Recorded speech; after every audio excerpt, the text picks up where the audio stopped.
नमस्कार, आर्य न्यूज देख रहे हैं आप। मैं हूं आपके साथ पल्लवी सिंह। रुक करेंगे इस वक्त की बड़ी खबरों की ओर। प्रधानमंत्री नरेंद्र मोदी आज नेपाल दौरे पर जा रहे हैं, जहां पीएम मोदी बुद्ध की जन्मस्थली जाएंगे और नेपाल के साथ द्विपक्षीय वार्ता भी करेंगे। पीएम नरेंद्र मोदी का यह दौरा चीन के लिए कड़ा संदेश भी माना जा रहा है। इस दौरान पीएम मोदी का विमान नेपाल से चीन की मदद से बनाए गए एयरपोर्ट पर नहीं जाएगा। पीएम मोदी का विमान यहां दिल्ली से उड़ान भरने के बाद पहले उत्तर प्रदेश के कुशीनगर एयरपोर्ट पहुंचेगा और इसके बाद कुशीनगर से पीएम मोदी हेलीकॉप्टर से सीधे बुद्ध की जन्मस्थली लुम्बिनी जाएंगे। पीएम मोदी लुम्बिनी पहुंचने के बाद पहले मायादेवी मंदिर में पूजा अर्चना करेंगे और बुद्ध संस्कृति केंद्र का भूमि पूजन करेंगे।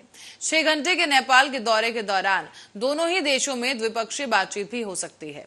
पीएम मोदी यहां पर चीन की ओर से बनाए गए हवाई अड्डे को बाईपास करेंगे और सीधे लुम्बिनी के लिए उड़ान भरेंगे, जहां उनके आगमन के लिए यूनेस्को की विश्व धरोहर स्थल पर एक हेलीपैड का निर्माण किया गया। इसे चीन के लिए जानबूझकर ठुकराने के रूप में देखा जा रहा है और भारत और नेपाल के बीच सांस्कृतिक और शिक्षा के क्षेत्र में कई समझौते भी हो सकते हैं। साथ ही आपको बता दें कि जल विद्युत विकास, साझेदारी और कनेक्टिविटी जैसे तमाम मुद्दों पर भी चर्चा होगी। पीएम मोदी का ये 5वां नेपाल दौरा है और दूसरे कार्यकाल में पहली बार प्रधानमंत्री नरेंद्र मोदी मिशन नेपाल पर जा रहे हैं। पीएम मोदी का ये दौरा आपको बता दें कि दोनों ही देशों की दोस्ती के लिए काफी अहम माना जा रहा है। तो वहीं बुद्ध पूर्णिमा पर पीएम मोदी का यह दौरा चीन की बेचैनी बढ़ाने के लिए काफी है।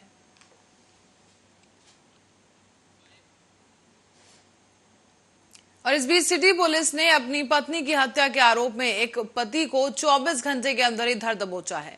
ये मामला है पिलुआ थाना क्षेत्र के अंतर्गत अढ़ापुरा गांव का, जहां पर एक पति ने अपनी ही पत्नी की गोली मारकर हत्या कर दी। आपको बता दें कि 13 मई को इस आरोपी राहुल चौहान ने अपनी पत्नी मनीषा को गोली मारकर मौत के घाट उतार दिया।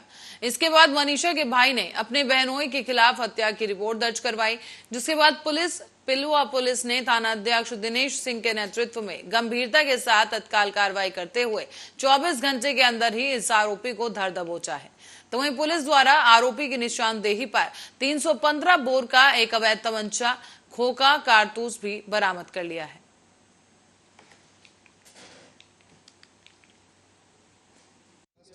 ये दिनांक 13 मई को थाना पिलुआ अंतर्गत मनीषा नाम की युवती की उसके पति द्वारा गोली मारकर हत्या कर दी गई थी। 24 घंटे के अंदर गठित टीम द्वारा नामित व्यक्ति की गिरफ्तारी की गई, राहुल सिंह की, तथा उसकी निशानदेही पे एक अवैध तमंचा और कारतूस बरामद किए गए और आरोपी को आज न्यायिक रक्षा में जेल भेजा जा रहा है। ये दिनांक 13 मई को बरेली में जिलाधिकारी कार्यालय में फूड विभाग में दलाली का एक वीडियो वायरल हो रहा है। आपको बता दें कि योगी आदित्यनाथ के आदेश के बावजूद भी दलाली और भ्रष्टाचारी चरम सीमा पर है और ऐसे में एक नया वीडियो सामने आया, जहां पर दलाल कलेक्ट्री गेट पर फेंके कैफे चला रहा है और फूड विभाग से सांठगांठ कर लाइसेंस भी जारी करवाता है। आपको बता दें कि इसी के एवज में मोटी रकम वसूली जाती है, जिसमें हिस्सा फूड विभाग के अधिकारी धर्मराज मिश्रा और अन्य कर्मचारियों का होता है। अब आपको बताते हैं कि ये जो वीडियो सामने आया है, इसमें साफ देखा जा रहा है ये कैफे चलाया जा रहा है। अब इसमें सवाल ये उठता है कि अगर इसी तरह से सरकारी विभाग में ही भ्रष्टाचारी होगी तो फिर ये भ्रष्टाचार खत्म कैसे होगा, जब अधिकारी ही भ्रष्टता में लिप्त होंगे।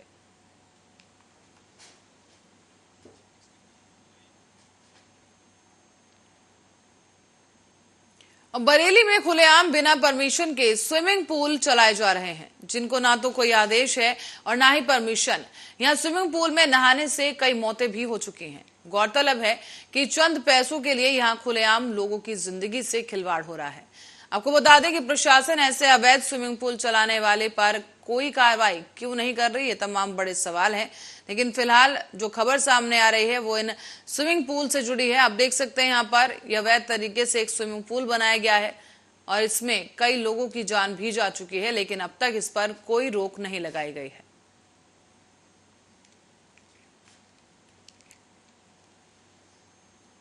और मामला फतेहपुर से है, जहां फतेहपुर के जनपद आजमतरपुर में ये घर में ही अंदर खाना बनाते वक्त संदिग्ध अवस्था में आग लग गई है।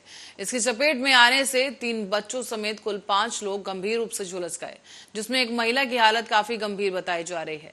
फिलहाल सभी को सीएचसी बिंदगी में हैलेट अस्पताल कानपुर रेफर कर दिया गया है। ललौली थाना क्षेत्र के अजमतपुर गांव में लव तिवारी के घर में खाना बनाते समय यह हादसा हुआ, जहां अचानक से यह भयंकर आग लग गई और आग की चपेट में ज्ञानी देवी का 1.5 साल का बेटा, 6 साल की बच्ची और 5 साल का एक बेटा झुलस गया है। इसके अलावा एक महिला भी गंभीर रूप से झुलस गई है। आग लगने की घटना के बाद से ही इलाके में हड़कंप मच गया, तो वहीं ग्रामीणों ने मिलकर काफी मशक्कत के बाद आग को बुझाया है और तब तक सभी 5 लोग गंभीर रूप से झुलस चुके थे। उन्हें फिलहाल इलाज के लिए सामुदायिक स्वास्थ्य केंद्र बिंदगी लाया गया, जहां चिकित्सक ने सभी की हालत को गंभीर देखते हुए प्राथमिक उपचार के बाद उन्हें हैलेट अस्पताल कानपुर के लिए रेफर कर दिया है। इसमें सबसे अधिक ज्ञानू देवी हैं, जिनकी हालत काफी गंभीर बताई जा रही है।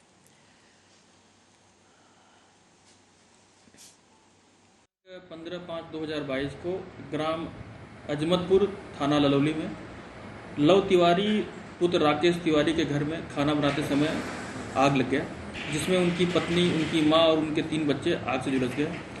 थाने पर सूचना मिलने पर तत्काल मौके पहुंचकर आग पर काबू पाया गया और उन्हें तत्काल हैलेट कानपुर भर्ती कराया गया, जहां पर उनका। और आज बुद्ध पूर्णिमा के मौके पर रायबरेली जनपद के विभिन्न गंगा घाटों पर लाखों श्रद्धालुओं ने गंगा स्नान किया। आपको बता दें कि हिंदू धर्म शास्त्रों के द्वारा वैशाख में पड़ने वाली वैशाख पूर्णिमा या बुद्ध पूर्णिमा का अलग ही महत्व होता है।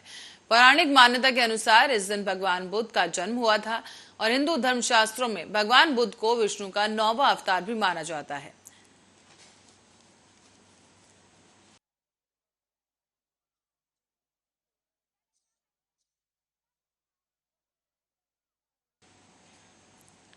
आप देख सकते हैं यहाँ पर गंगा घाट पर श्रद्धालुओं का तांता लगा हुआ है, क्योंकि बुद्ध पूर्णिमा के दिन चंद्र भगवान के दर्शन करने से भी विशेष लाभ प्राप्त होने की मान्यता है। आज ही के दिन गंगा स्नान करने के बाद अन्नदान, फलदान, गौदान जैसे तमाम दान करने का भी विशेष महत्व माना गया है। इस दिन दान दक्षिणा करने पर विशेष पुण्य की प्राप्ति होती है। माना यह जाता है कि पौराणिक मान्यताओं के अनुसार भगवान श्री कृष्ण से मिलने उनके परम मित्र सुदामा जब द्वारका गए थे, तो भगवान श्री कृष्ण ने उन्हें बुद्ध पूर्णिमा व्रत के महत्व के बारे में बताया था। सुदामा ने भगवान श्री कृष्ण के कहने पर बुद्ध पूर्णिमा के दिन व्रत भी रखा था, जिससे सुदामा की दरिद्रता खत्म हो गई थी।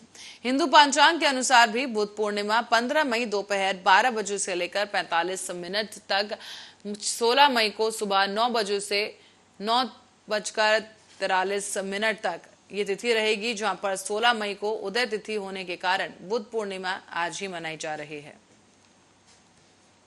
इस पूर्णिमा का यही महत्व, वैशाख माह की पूर्णिमा ये है, बुद्ध पूर्णिमा कही जाती है जी। और ये सिर्फ भगवान विष्णु जी का ये पूर्ण महीना होता है, विष्णु भगवान की पूर्णिमा ये होती है। और यहाँ हजारों लाखों की तादाद में पूर्णिमा को स्नान श्रद्धालु व्यक्ति, जिस हिसाब से यहाँ पे लगभग 2 लाख से 3 लाख पूर्णिमा मेले में लोग आते हैं, उस हिसाब से यहाँ पे कोई व्यवस्था उचित नहीं है। जो प्रतिदिन होता है यहाँ पे मेला, उस हिसाब से सफाई की जाती है, लेकिन जिस प्रकार से 2-3 लाख आदमी आता है, उस हिसाब से कोई सफाई नहीं। कहीं न कहीं यहाँ पे गंदगी भी देखी जा रही है, इसका पे क्या कहना है आपका? जी, यहाँ पे नगर पंचायत को शायद थोड़ा बहुत कुछ देखना चाहिए, माहौल कुछ पैरा वगैरह डलवा देना चाहिए, मैट वगैरह डलवा देना चाहिए और कपड़े बदलने के लिए यहाँ पे व्यवस्था देखनी चाहिए। बाकी यहाँ पे ऐसी व्यवस्था कुछ है नहीं।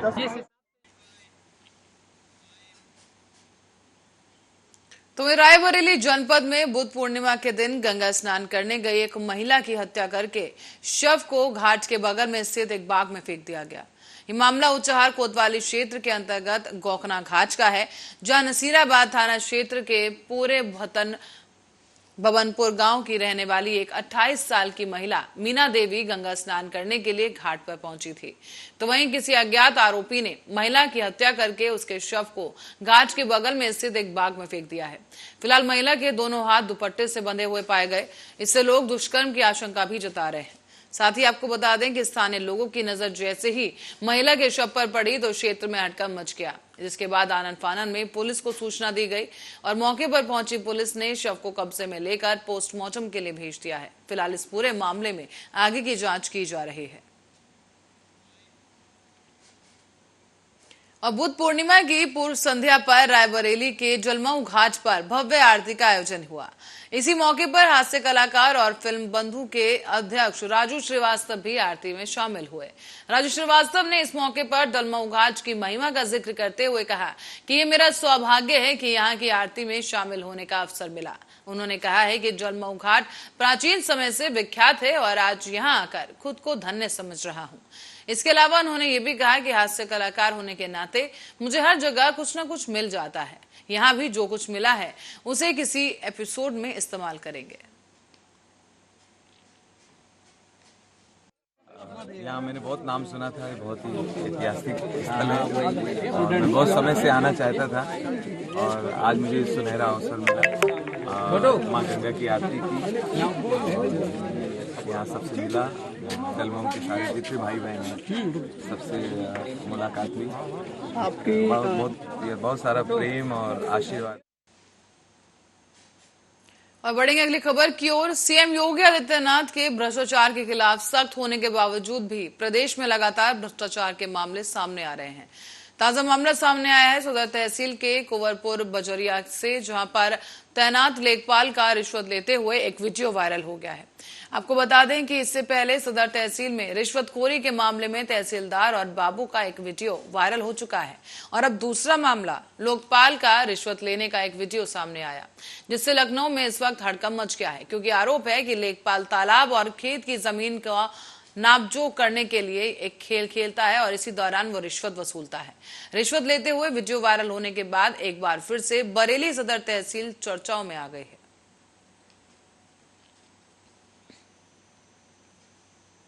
और अब मामला चांदपुर थाना क्षेत्र से जुड़ा है, जहां पर चांदपुर थाना क्षेत्र के रिछवा गांव में अपने ननिहाल में रहकर बीए की पढ़ाई करने वाली एक छात्रा ने जहर खाकर आत्महत्या कर ली है। इसके बाद छात्रा की मां ने पड़ोस के ही रहने वाले 2 युवकों पर तमंचा दिखाकर छेड़खानी करने का आरोप लगाया। तो वहीं छात्रा की मौत के बाद अब परिजनों ने थाने में शव रखकर हंगामा काटा, जिसके बाद परिजनों ने पुलिस को तहरीर देकर कार्रवाई की मांग की। दिनांक 13/5/2022 को ग्राम रिठवा थाना चांदपुर में एक लड़की ने घर पर जहरीला पदार्थ खा लिया, जिस पर उसे घर वालों ने उसे तत्काल हैलेट कानपुर भर्ती कराया, जहां इलाज के दौरान उसकी मृत्यु हो गई। पंचायतनामक कार्रवाई हैलेट में की गई।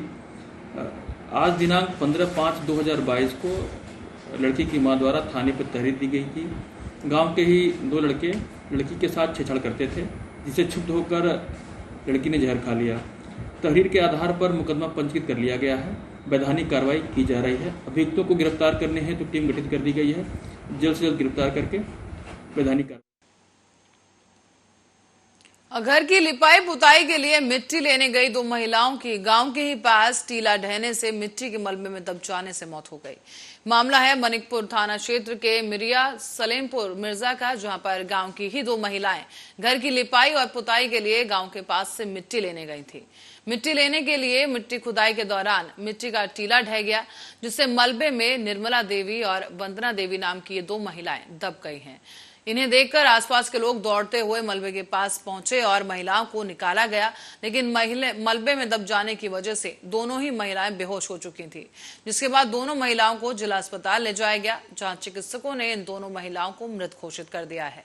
अचानक हुई इस दुर्घटना से परिजनों में भी कोहराम है।